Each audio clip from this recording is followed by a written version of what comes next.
Bonjour à tous et bienvenue sur ActionScript Facile.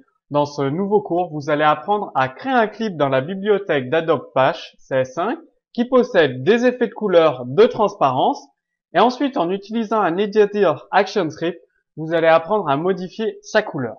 Alors, qu'est-ce que nous allons voir? Souvent dans des applications Flash que vous créez, vous avez besoin de créer un clip dans la bibliothèque d'Adobe Flash, donc un clip qui contient à la fois des effets de transparence, des effets de couleur, et ensuite il vous reste à utiliser ce clip dans un éditeur AS3 performant, un éditeur ActionScript comme FDT ou Flash Develop. Donc c'est ce que nous allons voir dans ce cours rapide.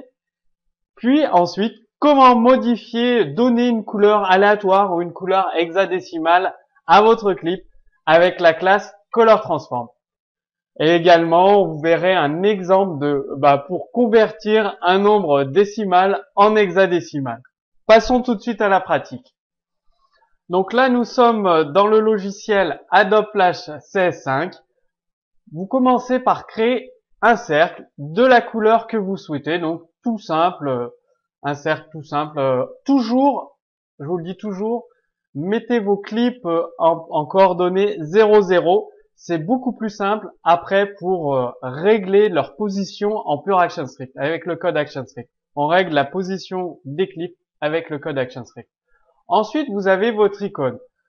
Donc, nous allons ajouter des effets de transparence en utilisant les différents calques proposés par Adobe Flash CS5.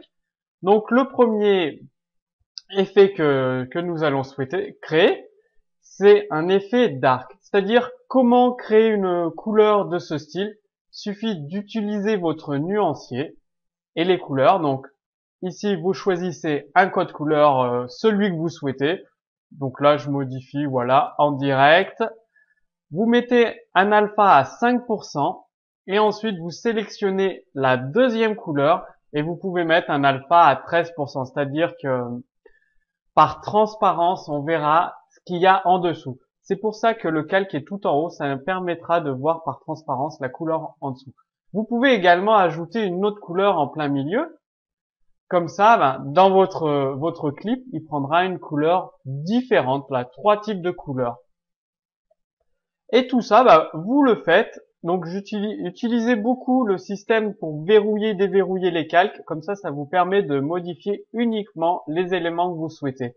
Vous faites tout ça pour cette même manipulation pour tous les autres éléments graphiques de votre clip. Ça permet très simplement en jouant sur le nuancier, donc le code couleur du départ ici, avec un alpha soit à 0, soit à 80, enfin vous pouvez jouer sur la valeur alpha et sur la couleur. Ça vous permet de rajouter des effets supplémentaires. Avec l'œil, on voit petit à petit la création de tous les clips. Donc l'effet de profondeur, en fait, c'est un cercle tout simple auquel on rajoute encore une autre profondeur.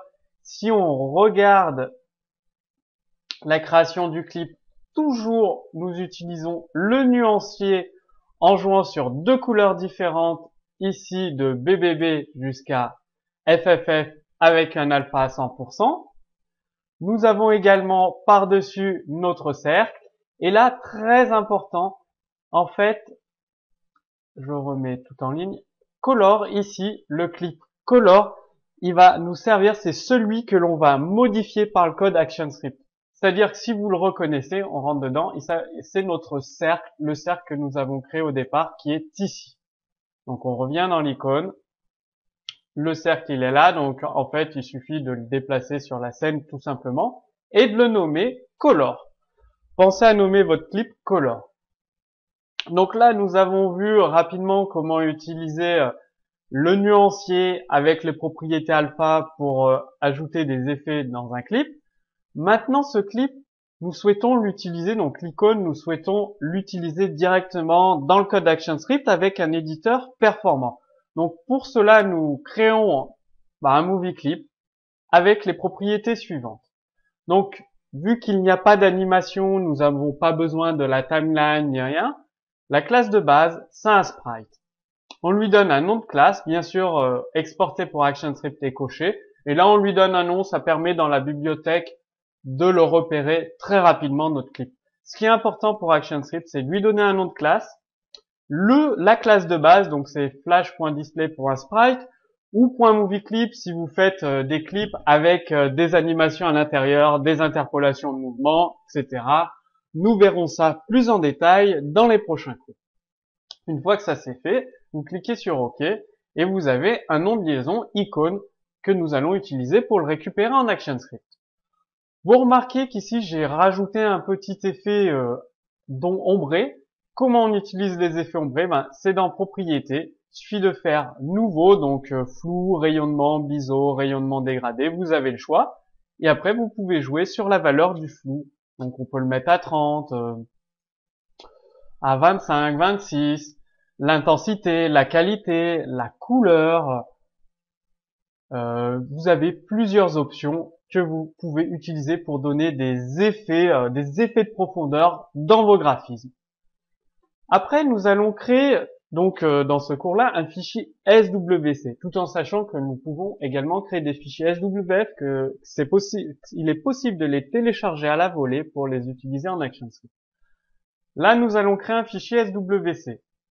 Alors, dans les paramètres d'ActionScript, dans les paramètres de compilation, alors les paramètres de publication ici, il suffit de cocher la case exporter en SWC.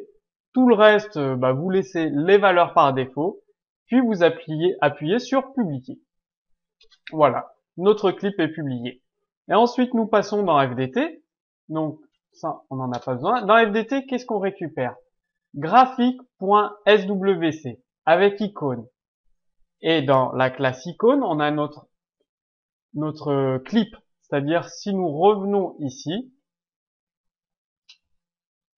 on a importé en ActionScript icône.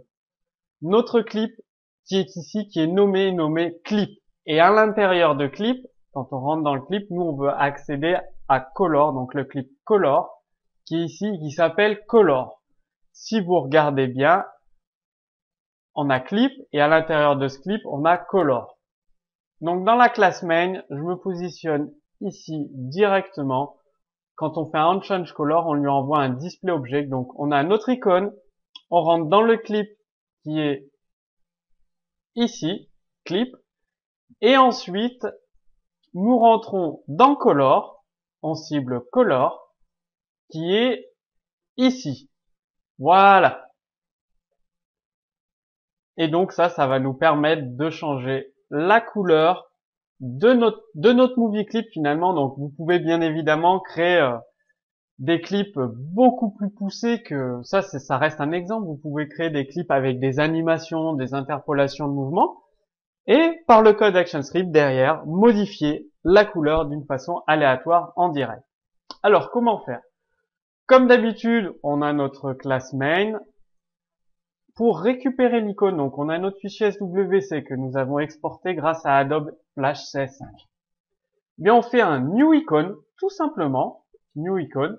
Ça nous permet de récupérer l'icône du fichier SWC et elle se manipule comme un objet icône. C'est-à-dire, on peut en créer, si on le souhaite, on peut créer un nouvel objet icône, icône 2, voilà. Je la mets un scale X, c'est pour l'afficher beaucoup plus petit en taille. Je crée une variable globale ici, icône 2, et je la décale sur le côté à 250 sur la scène. Voilà, et je l'ajoute. On a un bouton, donc vous avez vu dans les cours précédents comment utiliser les boutons avec les boutons du framework AS3 Facile. Et ensuite, à chaque clic sur le bouton, on va changer du coup la couleur des deux icônes.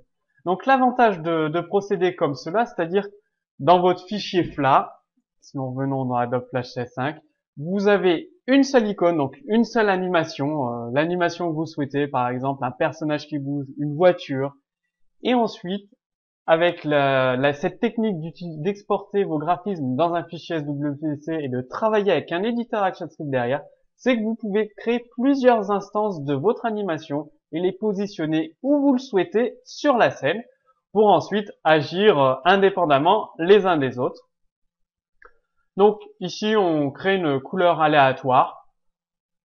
On en détermine une valeur hexadécimale. Donc j'ai rajouté le debug qui est ici. Donc avec Monster Debugger, ça va nous permettre d'afficher la valeur hexadécimale et la valeur décimale.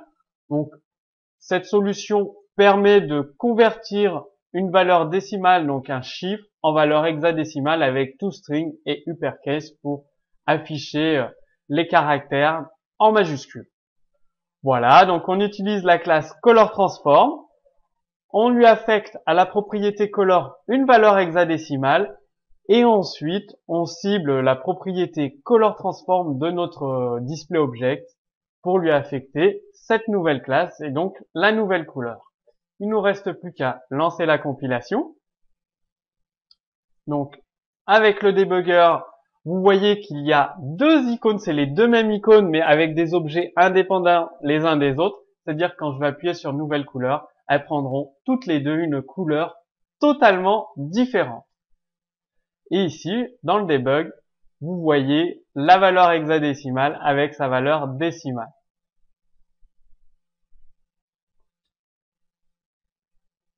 Donc, comme d'habitude, vous pouvez télécharger le code source colorTransform sous ce cours vidéo. Maintenant, c'est à vous d'appliquer cette technique dans vos applications Flash. C'est-à-dire, vous créez vos graphismes sous Adobe Flash, que ce soit le 16.5, 16.6, 16.10, n'importe laquelle version, ça reste la même technique, en exportant vos graphismes dans un fichier SWC, puis avec votre éditeur ActionTree préféré, que ce soit FlashDevelop, FDT ou un autre, vous importez les graphismes en créant des instances de vos icônes, plusieurs objets que vous manipulez indépendamment les uns des autres, et vous pouvez appliquer donc une couleur, soit une couleur aléatoire comme je l'ai fait, soit une couleur différente pour chacun de vos objets graphiques. Donc n'hésitez pas à poster, à montrer vos applications, les applications que vous avez créées grâce à cette technique. Et je vous dis à très bientôt pour le prochain cours sur ActionScript Facile.